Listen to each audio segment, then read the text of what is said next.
1,000 kilometers north of Tokyo, up here on the Sea of Okhotsk, it feels like visiting another country. 250,000 people call this frozen frontier home, and it can't be easy, with the brutal Siberian winds and the drift ice covering the sea for several months of the year. I mean, there's a reason one of Japan's most notorious prisons was built up here on the edge of the world. Even if you did break out, good luck surviving the weather. But it's a region I've longed to visit, and with just 2 days to spare, it's time to find out what makes this isolated corner of Hokkaido so goddamn spectacular.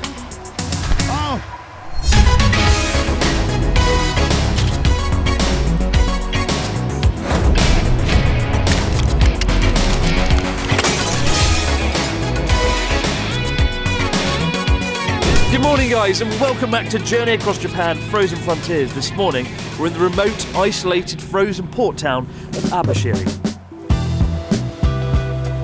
So Hokkaido is one of the few prefectures that borders all the seas. All the seas. We've got the Pacific Ocean, the Sea of Japan, and the Sea of Okhotsk, which is in the north, bordering between Japan and Russia. And these little shiny tickets are to take us on the Aurora boat that goes out to see drift ice in the Sea of Okhotsk, which I've always wanted to do. Yay! Good morning! Hey, Good boat. morning. Thank you. Look up here. Do you like boats? Do you like ice? Oh, good looking. I like boats and ice. I've seen. I like boats. So the boat is called Aurora because you can actually see the Aurora Borealis on a good day once every 10 years. Sweet. Yeah. I'm excited to not see it. Is today that day? You bet it's not. You bet it's not. Well, sadly, it's the last leg of our epic journey through northeast Hokkaido, and we're ending things on a nice, happy note. Coming up, we go to Japan's most notorious prison, where we'll hear the remarkable story of the one man that was able to escape, a tale that rivals even Shawshank Redemption for its ingenuity. We're forced to catch our lunch on a stunning frozen lake, admittedly with some mixed success. And we stay in a picturesque wooden cabin, complete with a bizarre room that looks like something out of a David Lynch movie. But first, it's time to sail off into the frozen seas of Okhotsk and smash up some icebergs as we take up our seats inside the Aurora's somewhat retro cabin. I don't think there's enough free seats. You're gonna have to sit on the grass over there. No. I did not expect this place to be fully furnished with all the amenities necessary for a good experience. Kind of confused though. I'm not sure why my ticket is at the very back of the boat when everyone else is up here, but I guess... The Titanic, where the ones on the lower class down first. Yeah, I'll see you guys in about 2 hours. Important to point out, it's like 8 o'clock in the morning, and we had to get up at 6:30 to get here. And the man at the desk was like, "Oh, drift ice? No drift ice." And I was like, "Oh, really glad we got up really early on the last day." But it's the last day of the trip. How does everybody feel? Are you sad? I'm looking forward to one more action-packed day of filming. I was really looking forward to this ice, and now there's no ice. Now Ice. I'm sad. Nice to see you. Thank you. No ice, mother, don't give up. That's the spirit. He's always so optimistic. Even though we've got like weather satellites that were like, there's no ice, Natsuki's like, don't give up. The ice out here being like, well, if Natsuki says so. Better. Don't give up in the face of science.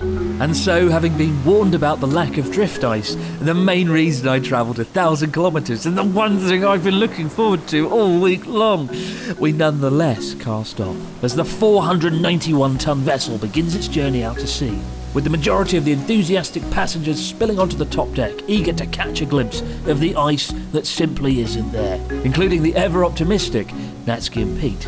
Meanwhile, below deck, Joey and I tuck into some much-needed breakfast. So while Pete and Natsuki, fools, go aboard on the top deck to watch the boat cast off, we've got Wagyu buns.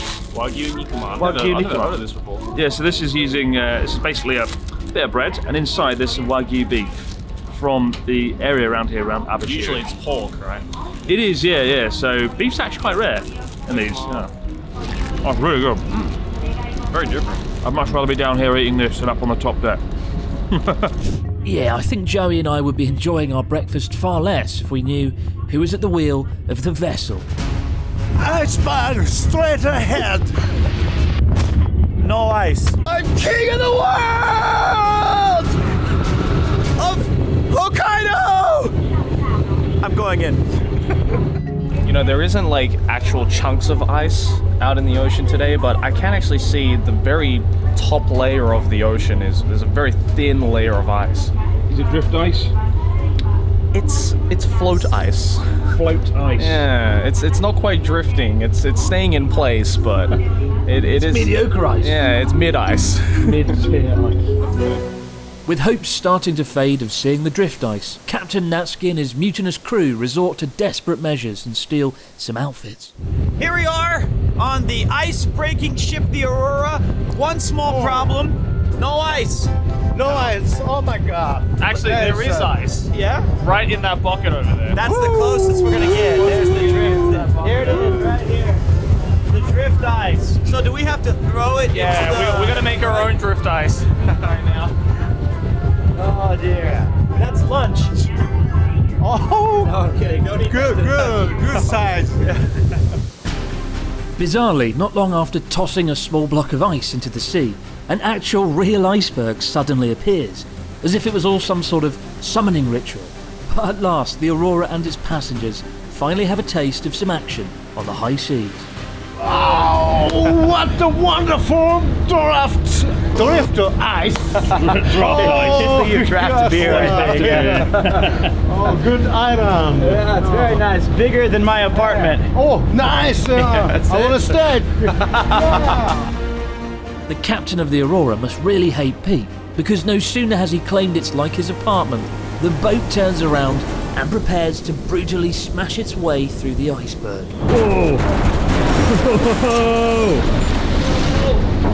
Holy shit. Whoa! Oh my god, he destroyed that. Whoa, look at that! Jesus Christ. You didn't have to do that to my boy. He murdered him. What did he ever do to you? Hey, Peter's room broken. Your house?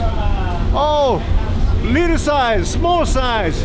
No sooner had Natsuki joked about the iceberg being like Pete's house, the captain turned the boat around and went right and just drove straight through it and smashed it in half. Yeah, yeah, I know my house is cut in half. The rent is cut in half. This is a real commentary on the housing situation in Japan, let me tell you. And so, having sailed back to port through the shattered remnants of Pete's iceberg, we head to Japan's most notorious prison. Welcome, ice prison. Let me out! Let me out! All you gotta do is wait to spring, and the whole prison will fucking melt. Oh, that's true. God, that was fun. We sailed out into the sea for 1 hour, smashed one piece of ice, and then came back. $200 well spent. But we're here now at Japan's most infamous prison. This is where the government would send really naughty people to the most Do you far... mean criminals? Criminals, as some people might call them, to a place where it was just ridiculous to escape. And even if you did escape here, we are in the middle of nowhere, the most northern point of Hokkaido, almost.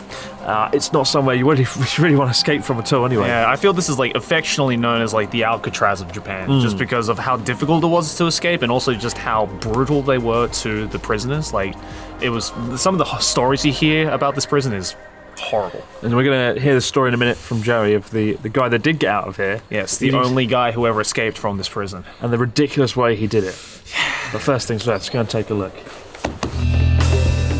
Once home to 2,000 prisoners, Abashiri prison was built in 1890 during the Meiji era, initially constructed to house both criminals and political prisoners who laboured under brutal conditions.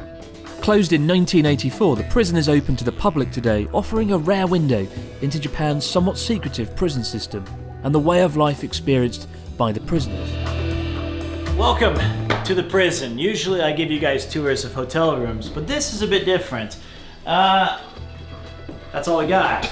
This is it, this is the whole place. You've got a couple of shelves for your belongings, which I imagine are very limited unless they're able to like trade cigarettes for things. I doubt it. And behold, the true spectacle, the prison toilet. Imagine there are 3 to 5 people per cell in these prisons, and that's what you have to share it with. So, At least it's sealed off though, behind like a door. is it? That's still better than like being just in a room with a toilet. It's see-through. I mean, all right. Why even have the door? You have such high expectations for your toilets in prison. prisons, yes. I would expect some privacy. Well, I think that concludes our... What? Oh, Natsuki, wait! Sayonara, friend.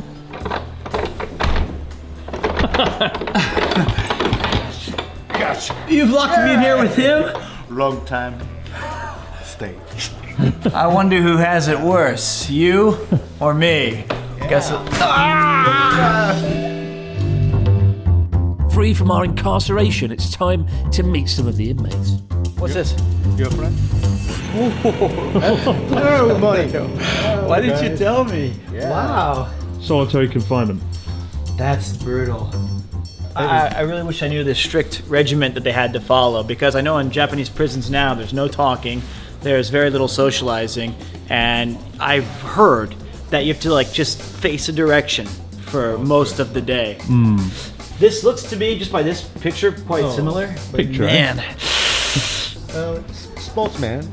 he could be. Judo style. I don't think so. I'm bad boy. I'm prisoner. What's your crime? Ryotaro. I'm killed. Oh, God. Yeah. This is a family-friendly channel, Natsuki. Despite being a high-security prison, one man was able to escape Abashiri's walls. A man who made a complete mockery of Japan's prison system in general, having escaped no less than 4 separate prisons. Nicknamed the Showa Escape King, Yoshie Shiratori is something of a legendary anti-hero, and his method of escaping Abashiri is nothing short of absolute genius. So, how did Yoshie actually get out of the cell, Joe? The big question. Yeah, so I read up on it, and the story's actually insane. First of all, he was imprisoned in here for 15 months. And during that time, when they would bring food, usually it involved a bowl of miso. Right, because that was cheap and easy, and, you know, it was health benefits, right, for the prisoners. But then, Yoshie figured out that he used the saltiness of the miso soup, and what he would do is every day he would drip little bits of miso onto both his handcuffs and also onto the bars of the observation windows of his cell. 15 months later, he would do that every single day to the point where they corroded, and he snapped them both. So he snapped his handcuffs off and the bars of the observation window. And then during the blackout of World War II, you know, when they used to turn all the lights off during air raids, he calculated that day to then did something crazy. He broke the bars off, and then he dislocated both of his shoulders to fit through the tiny little window to get out, and then he crawled out of the sunroof. Jesus. And then escaped. And so many things had to go right for this. Yeah. What if the day before he was due to break out, one of the guards was like, "Oh, Yoshie, you look like you need new cuffs, mate. A bit rusty, aren't they?" And he was like, "What? No, they're all right. Why don't we just replace those right now?" He also wore special handcuffs that could only be unlocked once every couple of months for him to bathe. And apparently they were so complex it took an hour for the guards to unlock it. 15 months in this prison. Yeah. It's a miracle he was even alive. I think I know. 15 minutes in one of these cells, I'd lose my mind. Absolutely. Good God. Yeah, nothing a bit of miso soup can't take care of. Well, having smashed up an iceberg and discovered the secret to escaping prison with a combination of nothing but tenacity and soup, it's time to check into tonight's accommodation. Given it's the last night of our trip, I wanted to rent somewhere a little bit extra special. For that, we've come to Furano, the beautiful farming region about 3 hours south, where it's possible to rent an entire home. It looks cozy, it looks warm, it looks amazing. We just need to get through the front door first. And that is easier said than done, apparently. Shit. Please. I know what I'm doing. Well, I think none of us are I've got almost 3 million subscribers. I can open a door. Nope. What? Jesus. It's just episode 4 of Dirk Strand. And they all died out in the cold because they couldn't get the fucking door open.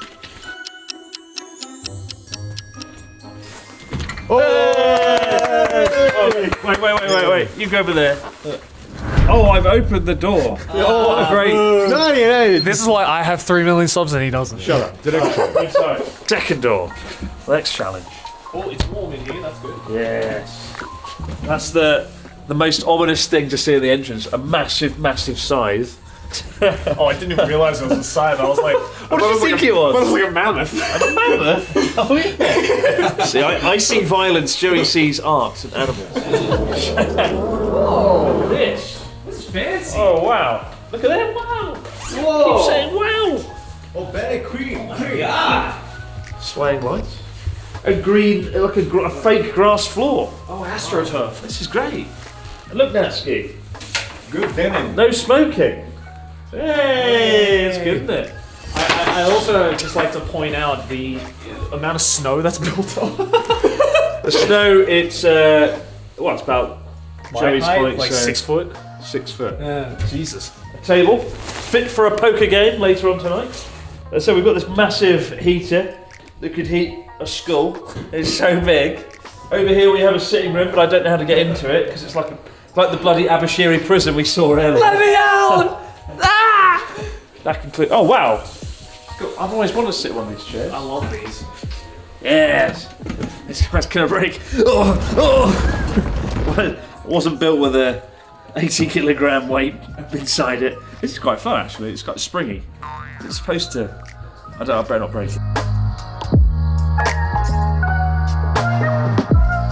Oh wow! What is this? It's like a David Lynch film set. This is crazy. What is this? Look at this right here. You can sit here and I can do my makeup. Oh! I'm ready for my close-up, Mr. DeVille. No one gets my old movie references. we don't. Sunset What's that from? Boulevard. Most famous Parker. No. But this is. I think this is like a film set. Look at this red sofa. Tell me, where is she? Tell me now! She's behind the bike shed. Okay. I'm sorry for everything I've done. I won't do it again. Yeah, really creepy place. Yeah, it's very nice. It's the wallpaper, isn't it? Who thought flowers could look so utterly terrifying? Over here we have Hey, I found your bed. a bed. No, yours over here. Little baby Quiz can go to beddy weddy in your little tiny. Leaving a horror David Lynch bedroom behind, we go into a much nicer looking bedroom. That so we've got red beds in this one, so romantic perhaps. This is where Joey and Pete will spend the night. Just each room feels like its own sort of unique little world, which makes me wonder what does the third bedroom look like. Over here we have what's known as the slightly underwhelming green room. This is where Paul the cameraman will be later on tonight. And over here the final room. What the fuck is this? You're not saying nothing. This is just a bar room. Why is there a bar up on the second floor? Would you like something to drink, sir? He certainly does. What's he? Well from your bubble guy. I'm too habitual. Wow. Yeah. Acting level 10. We have everything from Maker's Mark to Suntory whiskey Wow. to Kate. And each and every bottle is empty. So, So yeah, sorry, he drank all of yeah. it. Really cool accommodation there. What do you think, guys? Very cool. Good This hotel. is my favorite place we've stayed at. I think all week. even better than the $1 billion Ryokan. I'm sorry, but yes. What's that? Yokan. I hate you. Yeah. This is like Party time. this costs $400, right? Which is pretty good for 6 people. The other one costs like 10 times that, and he likes this one more. Having made ourselves at home in the sprawling accommodation, all that's left is to kick back, relax, and celebrate our final night of the trip together with a light-hearted game of poker. I'm all in. But are you man enough to call? Okay, friendo. I'll call you. All in. Well, what do you got, partner? Read them and weep, asshole. Got a full house, kings and aces. A full house. Kings and aces. Pretty strong. But can it beat my 2 pair of aces? And aces. What?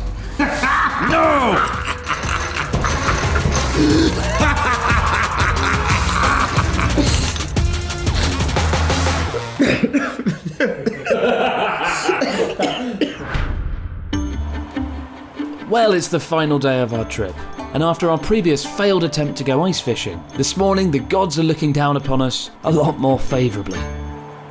Good morning, guys, and here we are on the beautiful Kanayama Lake. Clear blue skies, treacherous conditions getting down to it. That was fun.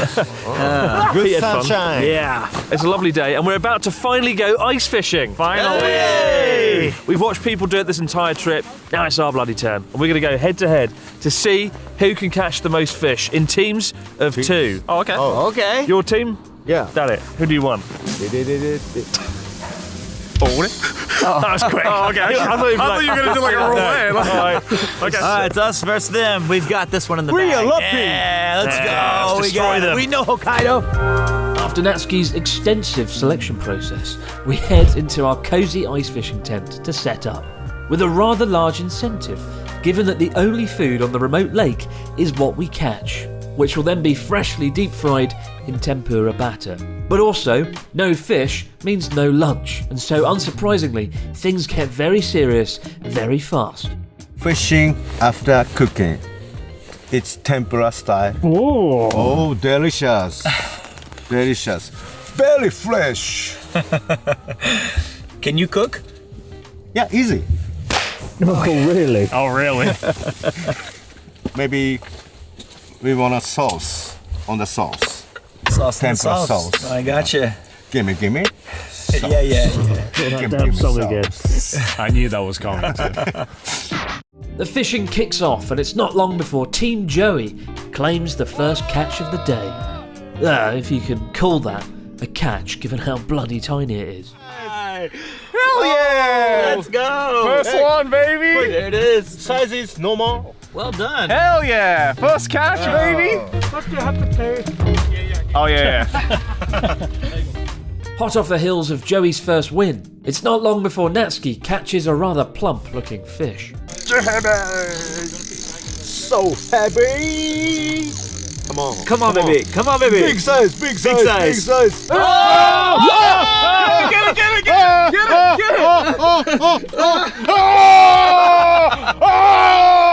That is That's a big size. That's size. Dude, we're destroying right now. Let's go. Yo, fuck your team. I'm holding the bloody camera. I can't fish. And I can't fish, and I have the rod. Bastards. Yeah. This costs 5,000 yen per person. About $200. Oh, good job. And we've caught a fish this big. We're celebrating over something this big. Well, at least Joey and Natsuki seem to be having fun as they continue to dredge up half the riverbed. Oh my god. Absolute domination.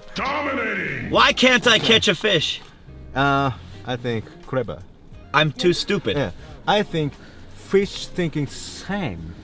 No lunch Peter. Okay, Oh, that's what very it meant. sad, Okay, very now I sad. understand. At long last, despite the constant trash talking, Team Underwhelming have caught their first and probably last fish. Who's bigger? Same. Okay. Well, having caught about 15 tiny fish between us, and blown an astonishing amount of money, this isn't exactly going to be the last supper. But nonetheless, it's great to end our final meal together eating the disappointingly small pile of crispy tempura battered fish that we've managed to catch ourselves. So what was the score with the fish? It was our team was 11. Yep. Your team was 4. Oh, I was filming. But so we're all one big team, right? We put it all right. together and fried it at once. I'll allow it. Oh, itadakimasu. Itadakimasu. Oh wow. Oh, this good crunch. A very crunchy, fresh batter. Wow. What's you? That's really good. This was the same amount of money as going on the boat and seeing no ice. I'd argue this was a better experience. Out of ice fishing and ice ferry, definitely come here. It's a lot more fun. definitely come here. Very fun time. Yeah. Good job. Good job, guys. Hell yeah. Well, guys, that is the end of Journey Across Japan Frozen Frontiers, a week-long adventure. 500 kilometres across the frozen wilderness of Hokkaido. What an adventure. It was so much fun. Thank you for joining us. What was your highlight?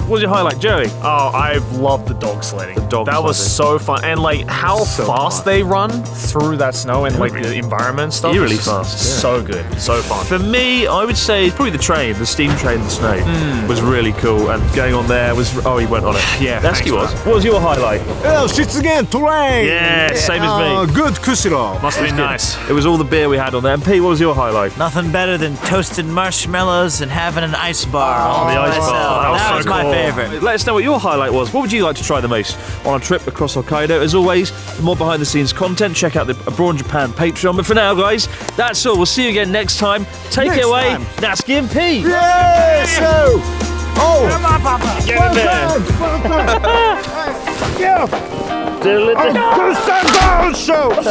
Oh my God! Here we go. Give us 3, 2, 1, go!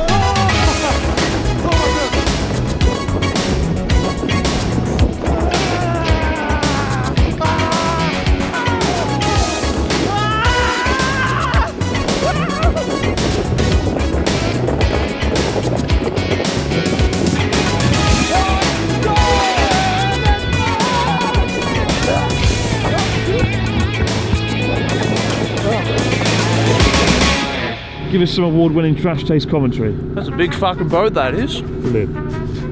It's great. Big fuck about what? Iceberg straight to him!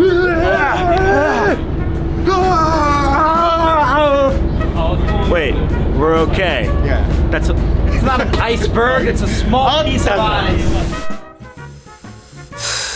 Okay, friendo. Fucking, don't look at me ever again. Because I said, okay, friend, and he went,